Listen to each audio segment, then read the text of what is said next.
Welcome to the News9 Plus Show on the world's first news and current affairs OTT platform, News9 Plus. The world is at war. Russia's war in Ukraine has been on for 18 months and there's no end in sight.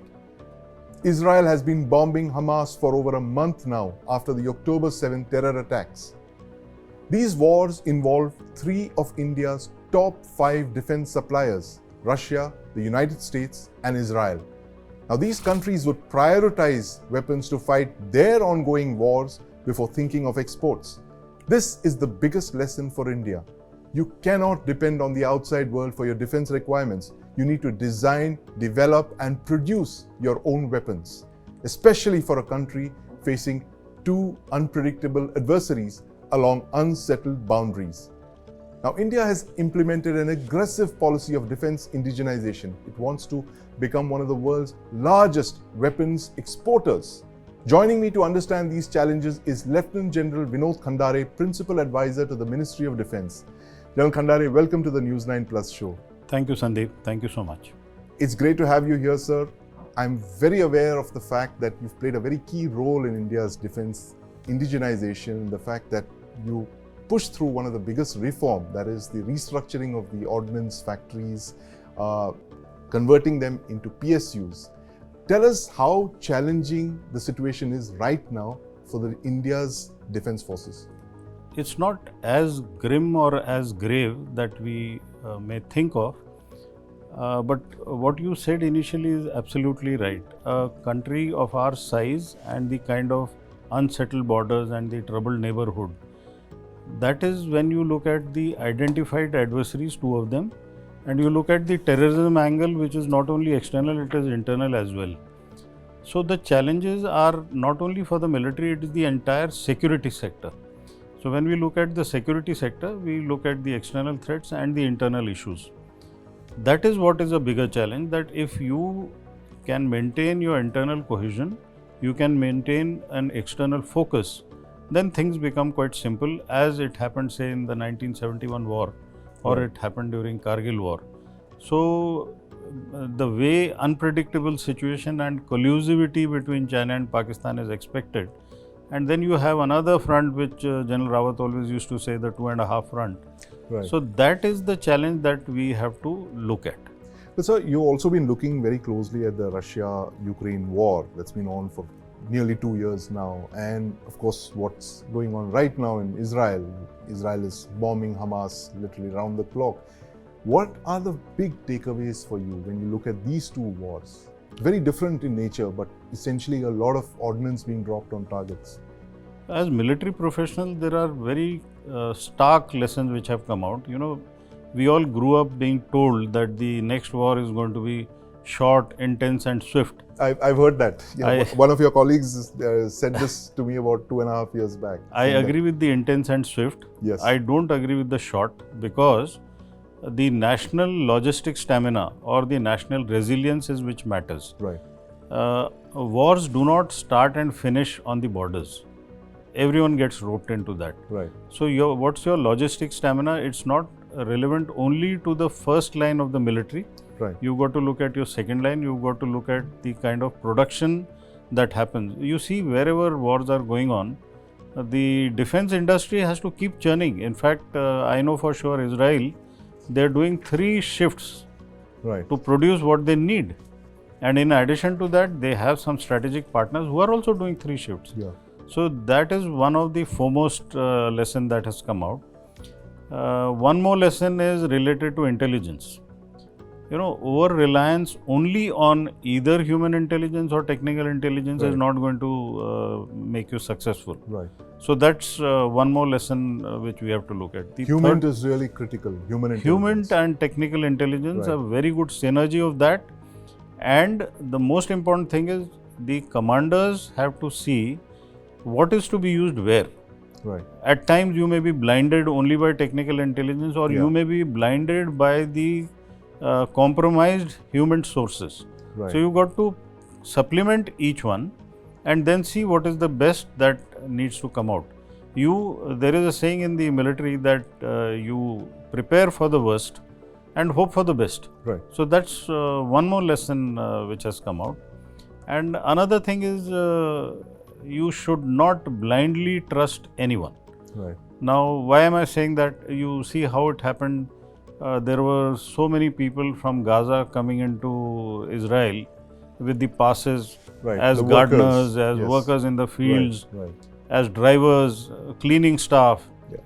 And now when you start dissecting what's happened in the border kibbutz of Israel, Yes. you realize when Hamas fighters came in, they knew each house, the layout, they knew who's staying in which house. Right. Right. I The think intel that's- was so good. I mean, their So the kind of reconnaissance that they'd done. yes, so if technological superiority makes you indifferent towards human, Right. I think that's a very dangerous thing to do. Right. We need to really, these course. are three most prominent lessons.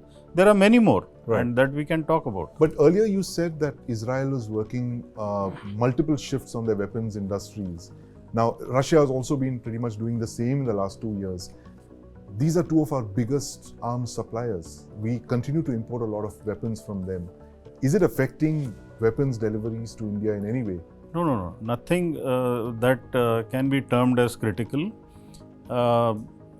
Whatever we want and whatever we have programmed is coming to us, and in fact these two suppliers have given a commitment to us Right. that there will be nothing that will be found lacking. But what you said initially, what is their priority? Obviously their first priority is to look after their own interests, and that's where our reforms come into play. Right. The earlier you get self-reliant, the Yeah. better it is. Right. And we have been moving quite fast on that. Right. We can be faster than that, rather we should be faster than that. Right. Western defense companies are surging arms production. In fact, they export arms worth over $100 billion each year. And arms exports are linked to geopolitics. There couldn't be a better time right now for the global defense industry. My colleague Justin Thomas put together this story on the global arms industry and the kind of profits they're making. Let's watch. If you look at the defense economics or the defense economists, for instance, or the defense companies, they are part of the conflict entrepreneurship, if you may call it. Who benefits from a conflict? There are 2-3 people who benefit from a conflict. One is the assaulter, the person who or the actor that assaults on the other, and the other one that gets benefited out of it is the defense companies, because that means that there will be more and more sale of defense platforms.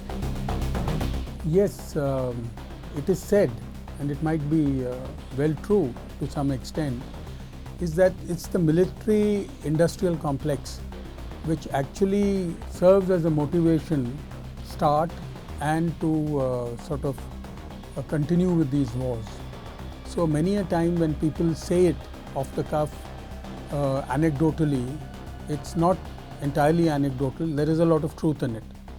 That many economies, especially of industrialized nations, of more powerful nations, of developed nations, the economies run on the sale of weaponry and ammunition. It's hard to argue that these companies cause these wars. I mean, they are not responsible for the outbreak of these wars, but they certainly make profit out of it. And for them, the ideal situation is where insecurity and conflict keep on rising, so that the demand for their products continues to grow.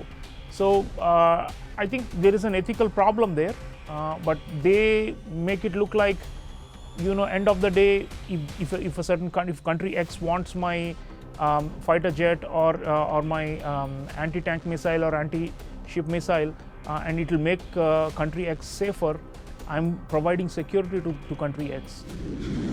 A war galvanizes the military-industrial complex like nothing else. It is their daily fix. They need to have it. Defense contractors, military companies like General Dynamic beat all the odds, all the predictions set by the Wall Street, and managed to reap huge profits for the past 1 year since the start of the Ukraine war, because countries don't have an everlasting supply of weapons. They need to be refurbished. And then there are companies that need to test out those weapons that they have created. And this is a war. A conflict is the best place to advertise your equipment. And this is what best works for military companies. And they are reaping benefits during the current war also.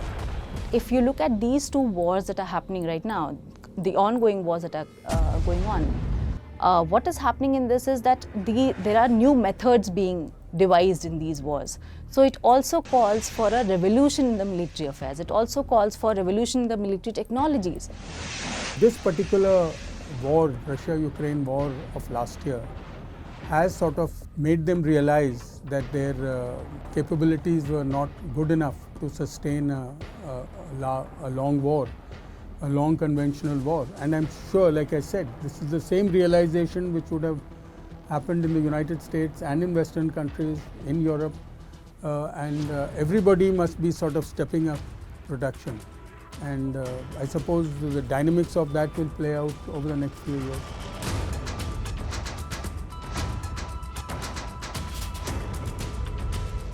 The usage of drones, for example, suddenly became game changers. Never before had a war been decisively won because of the usage of drones. Drones were seen as maybe supplements, but not as the main X factor that will change the balance in favor of one side or the other. That maybe more and more efficient military platforms will be used in the future warfare. So they are also prepared. They are also testing the the equipments that they have created. So it sort of it expands their sales. It not only expands the sales, but it also sort of give them a way to develop it further, to make it more advanced. The military strategies from each conflict is that this country was inadequate on this issue, so therefore they must invest more in this kind of weaponry, which means more investment in making more lethal weaponry. So yeah, there is a correlation between armed conflicts and the deadliness of the weaponry and of the technology. These go hand in hand, and so I don't know whether it's a chicken and egg question, whether the conflicts are driving technological advancement or the technological advancement gives stakeholders overconfidence that they can win and therefore they go for a strike. It's probably a feedback loop between the two. Military companies that are functioning out of those lands. And out here you have to see that they also play the role of a peacemaker, trying to ensure that one side doesn't take on other. But at the same time, their companies are benefiting if there is a conflict. So yeah, there's a question that is being raised that how can America preach to others while it is also supplying arms and ammunition? One is defense companies, US-owned defense companies, and one is the US administration. So of course the administration would be talking about mediation, would be talking about security of the region so that there is global stability and peace maintained. And on the other hand, of course their companies also need to engage in something. They also need to prosper. So because of these things, what they are doing is trying to balance it out. There's a balancing act happening that, of course, mediation is required and all of this is required. And to that extent, I don't think anything has changed. On the ground, we will continue to see that support play out in various ways. I think that is the dual facedness is where it comes into picture.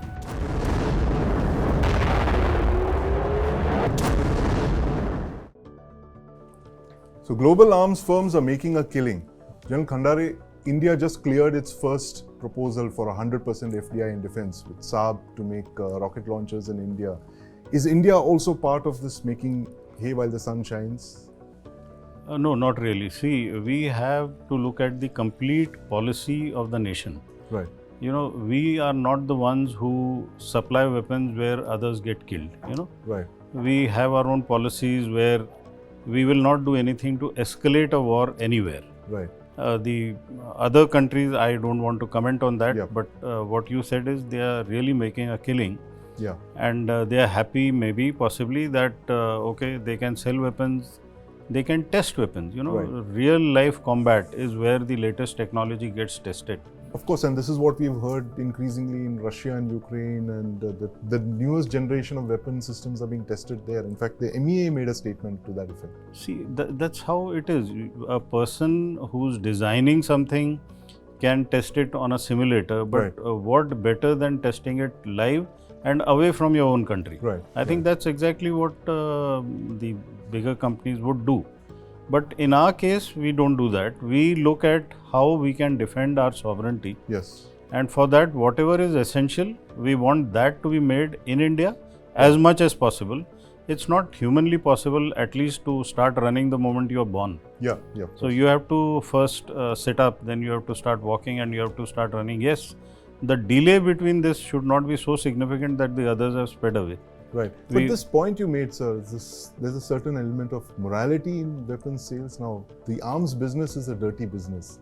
I remember speaking with George Fernandez, the then defense minister during the Kargil war, and he mentioned that, there was this case of countries that were coming and supplying weapons to both sides of the border, both India and Pakistan. And these were countries that we thought were our friends. I'm not quite clear which country he meant, but he meant to suggest that he would not expect that country to go and supply to, say, the adversary. How does morality come into the play when you're looking at the arms business, which doesn't really have much scruples, that you actually are profiting from death and destruction, and how does this sit in with the goals of the defense ministry of See, India? we've seen these are national goals, these are not restricted to a ministry. Like, I can tell you that nearly 79% of the defense production assets are owned by the state in our country. Yes. 21% is with the private sector. It's among the largest in the world, I would say. Yes, state-owned assets. So what can the country do? It can definitely control this 79% to abide by the national policy, Right. and expect that 21% also to abide by that, Right. so that they don't land up in a problem. So we have a system known as the end user certificate. Yes. So whoever is supplying, we don't want the same practice to happen what you said, Right. is supplying to team A and supplying to team B, Yeah. and then watch the fun. Right. So many places we have been given directives that only non-kinetic Right. protection systems have to be given. Say, Right. for example, as innocent as a bulletproof jacket. Yes. So if we can save lives with a bulletproof jacket, we could supply to anyone. That's not a problem. Right. But we definitely do not go by this premise that make hay while the sun shines. Right. We have not been doing it. We have been quite ethical. You've been more principled in your Absolutely. in who you sell arms to. But would Absolutely. that come? I'm just looking at these graphics that we're running behind here, which basically projects the size of the defense industry from over the last couple of years and looking forward at 2025. Do you think that the kind of principles that you're talking of, the ethics that you will not sell weapons to inflate, instigate conflicts, will that come in the way of these very ambitious growth targets that you've set for yourself? We have plenty of scope to first fill up our hollowness. Right. You Within heard, the Indian military. Yes, Yeah. you heard of people talking of some equipment which is already obsolete, some Right. equipment which is current, Right. and some equipment which is futuristic. Yes. And you've seen the figures. The futuristic is in a single digit. Right. The current is less than that, and the Right. obsolete is more than that. Right. Even when we start replacing this obsolescence, Yeah. we don't have to look elsewhere. Right. We have to first address our own problems. While, yes, an economist may say this is not pragmatic, Yeah. but we are saying, okay, you've got to achieve a 35,000 crore export target. Right. You already reached 16,000 crore worth of target in terms of defense exports. Right. Then you heard the Honorable Raksha Mantri giving out during the Not-Take that within a few months he is going to announce that we've reached 20,000. So this is the kind of speed at which we are moving.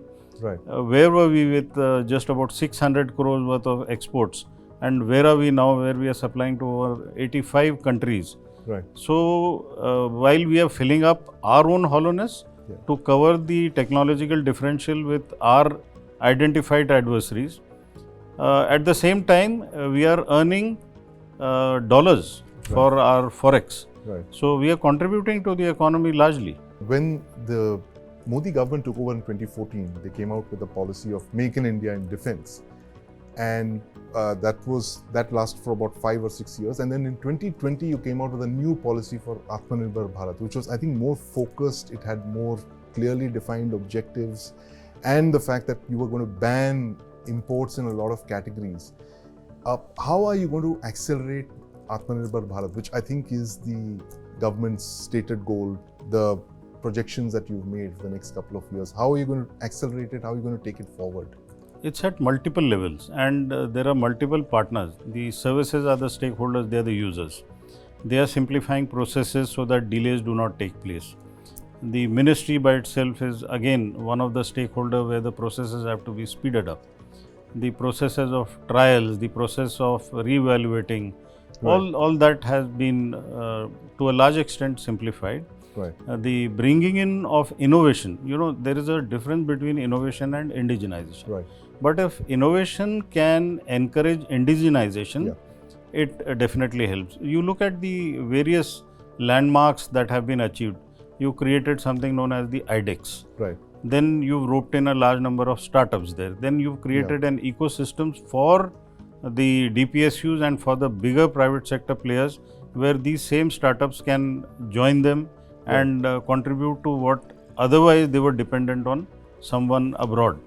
So it's a very large, ecosystem-based approach that you're just mentioning. Yes, it is as complex. Energize defense ecosystem. You can either look at components and then integrating them into subsystems and systems, and then finally platforms. Then bring up platforms. So look at, say for example, Navy.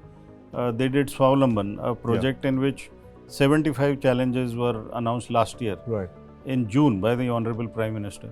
They've gone well past that 75. Yes. So setting targets, at times we were told that we were being too ambitious, but that wasn't so. Right. And now even the space segment, we have 75 challenges open.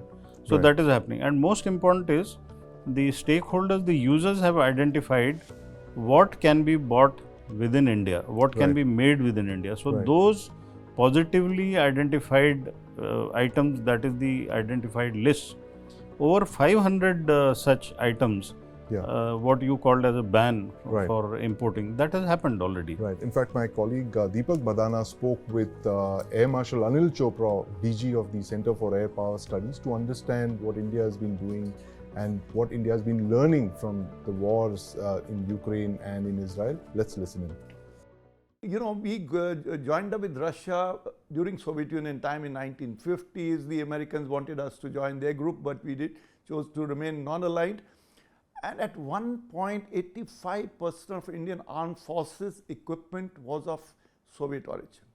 Even today, nearly 60% of our equipment is of Russian origin in all the three services, whether it's the Vikramaditya aircraft carrier, whether it's the MiG-29, the Su-30s, the T-90, T-72 tanks, and large number of other munitions that we buy, they are of Russian origin. And we know that never-ending war. Today is 616th day of Russia-Ukraine war.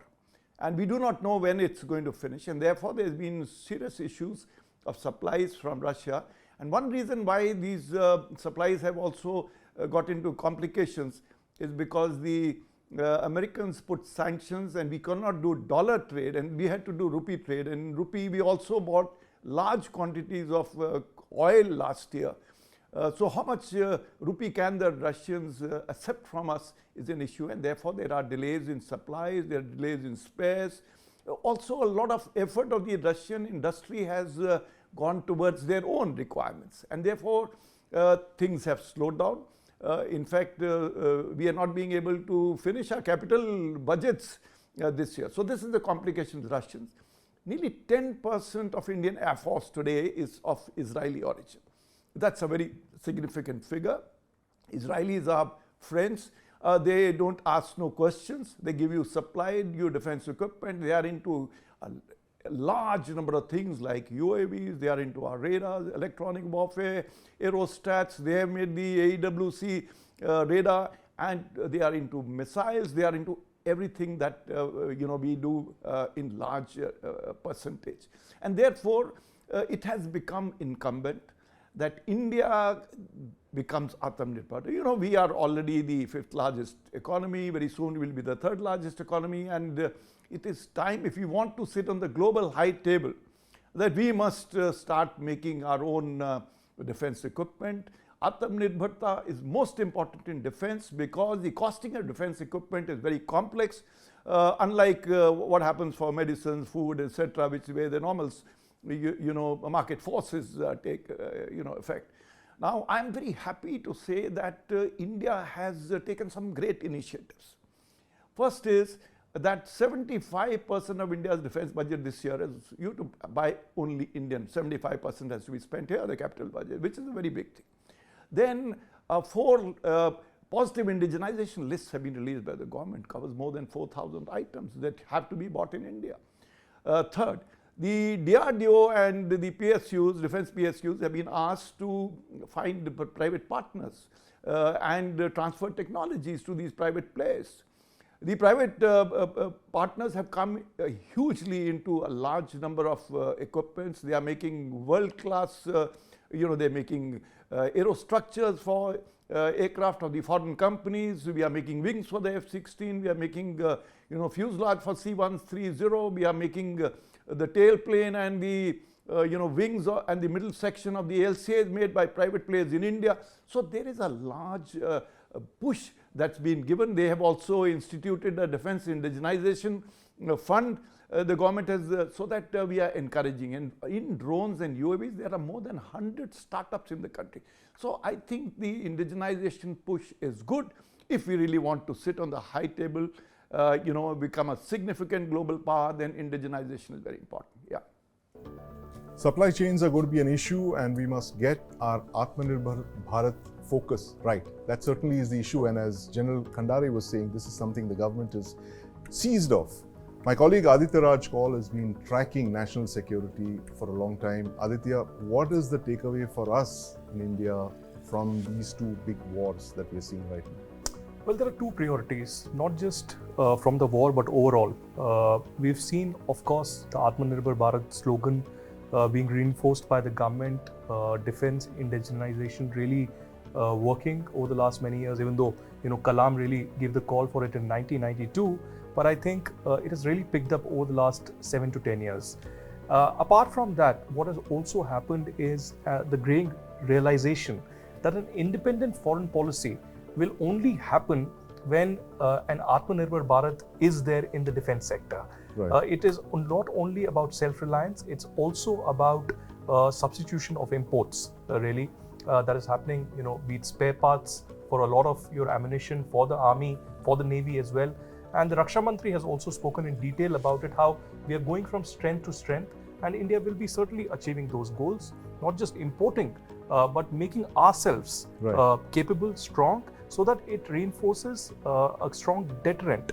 Also at a time when we've been, speaking about a 2-front war, a challenge of a 2-front war that India could also face. So these 2 wars, the long wars that we are talking about, Russia-Ukraine has been going on forever, almost for about 20 months. And now the Israel-Hamas war, really, India may not choose for a war, but India has to be always prepared for one. Right. That's an important point that Aditya made, sir. The fact that we need a independent foreign policy, and that can only come through an independent military-industrial complex of the kind that we're developing. Now, our defense imports have gone down substantially in the last 5 years, but we still remain the world's largest arms importer.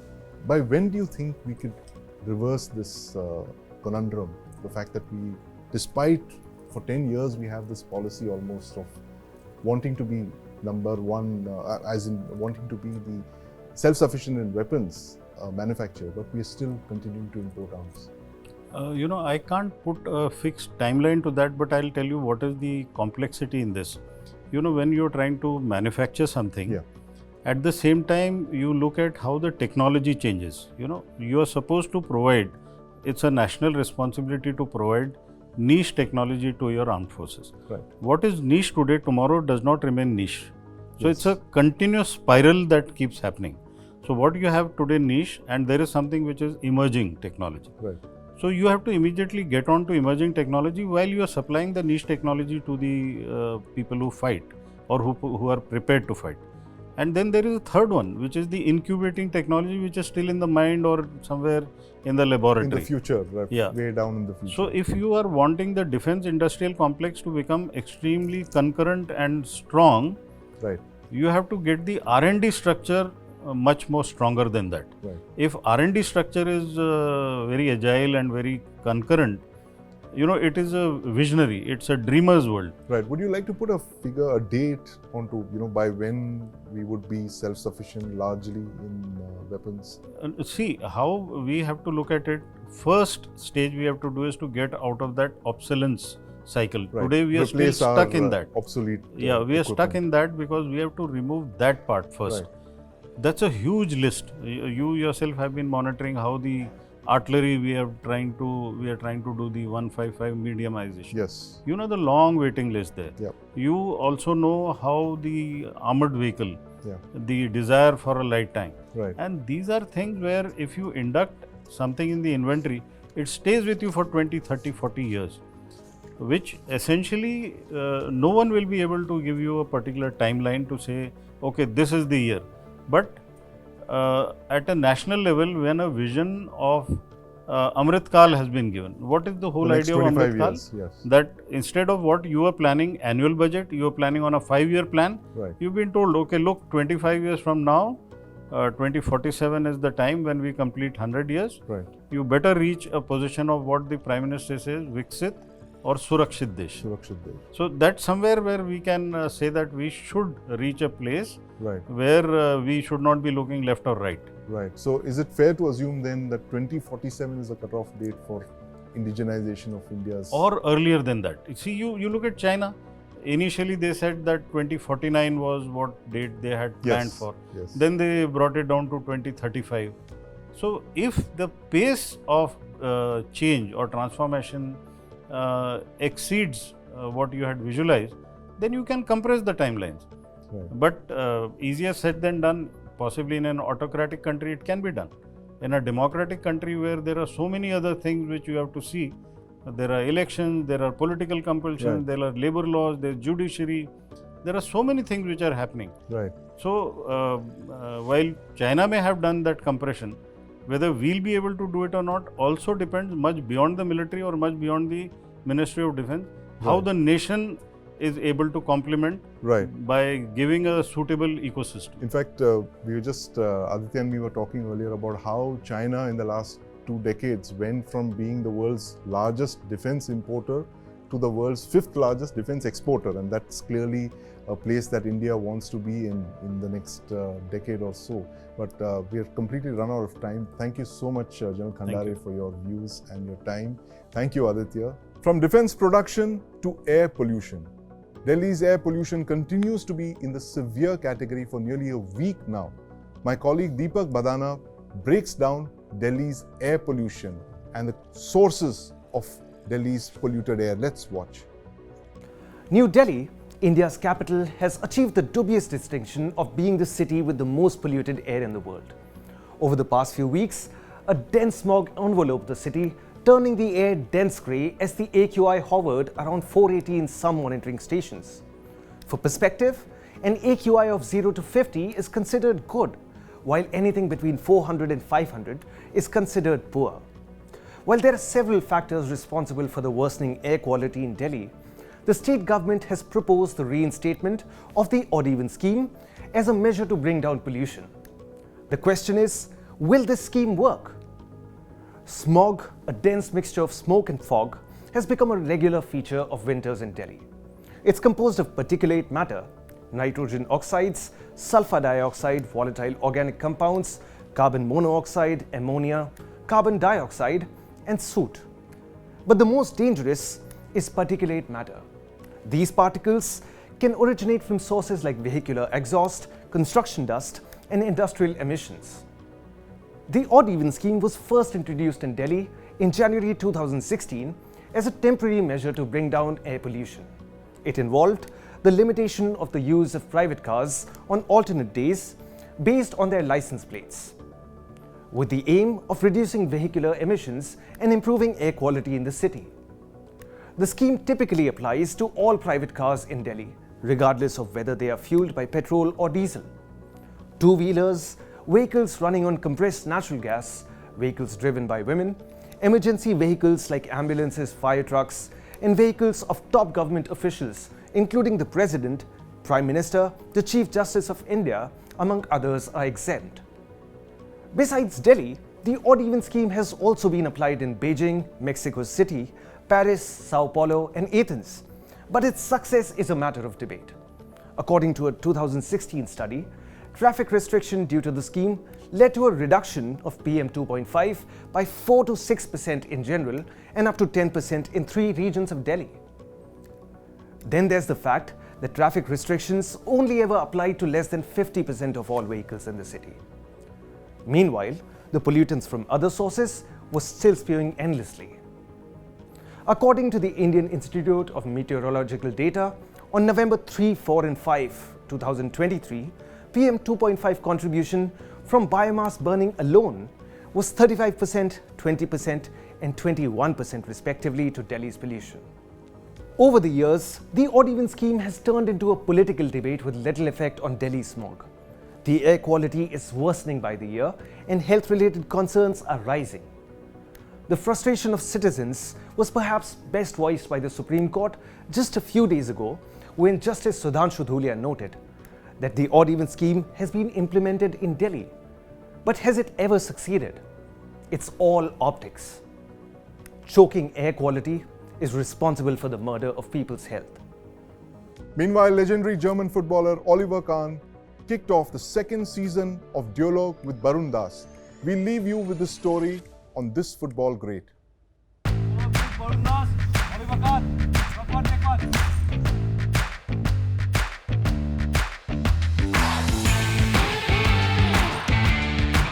A lot of similarities between Barun Das and Oliver Kahn. Champions like him are not born every day. And I also like this format that is not only question and answer. After 15 years, football legend Oliver Kahn returns to India. 15 years ago, he was here for his farewell match. This time, the former German goalkeeper and Bundesliga star is a guest on season 2 of the award-winning show Dialogue with Barun Das.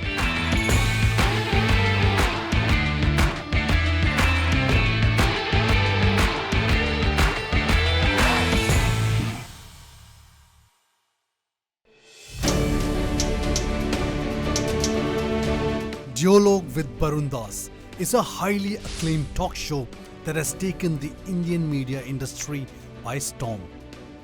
It is a platform where two thinking individuals, exchange their ideas. Hosted by Barun Das, one of India's best-known business leaders, Dialogue is a cerebral conversation with a legend or a legend in the making. And football superstar Oliver Kahn is one of the biggest legends of the sport.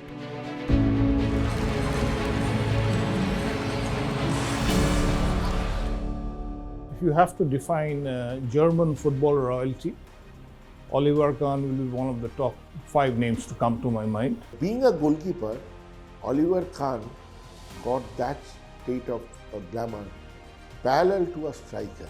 So in 1982, Schumacher was the Germany goalkeeper. After that, Schumacher, next so many goalkeepers came, but Oliver Kahn was the best goalkeeper. He can be a dormant volcano, he can be an active volcano. The fact is, his aggression defines football. And one of the best goalkeeper ever in world football. And the way he has shouldered the responsibilities of the German football team makes Oliver Kahn a very unique person.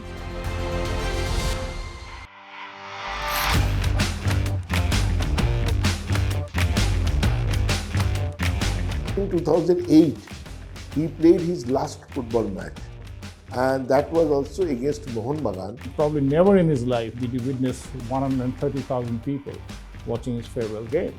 It's a very, very emotional connect, not only for Oliver Kahn, but many footballers. his confidence level, his attitude, his body language is different. You get a standing ovation. Probably Oliver Kahn would have never got this in his life. And this Oliver Kahn match was a historic moment in the Mumbai history. Legends from the worlds of entertainment, sports and business converge at the show that is inspiring and thought-provoking. The USP of the show is its originality and simplicity. A power-packed season 2 is on the cards. This is the first time I'm ever in this kind of format having a dialogue. You know, it's like having a dialogue about certain diverse topics, because all the interviews which I normally do are only about, you know, very film-centric. I enjoyed it. It was a heartfelt conversation. We discussed and touched on a lot of topics, which got me a lot of good memories back, and also some memories which are very emotional for me. But I wish Barun Das all the best and keep up the good work. A lot of similarities between Barun Das and Oliver Kahn, that there are a lot of similarities between sport and business. And I also like this format that is not only question and answer. So we had a really relaxing conversation, and I felt very comfortable, and yes, hopefully we can repeat it again in the near future. Season 2, I think, would build on Season 1. The list of guests or the profiles of the guests possibly would be even a few notches higher. So getting to speak to them, getting to bounce off my ideas with them, and picking their mind, it's a great experience for me.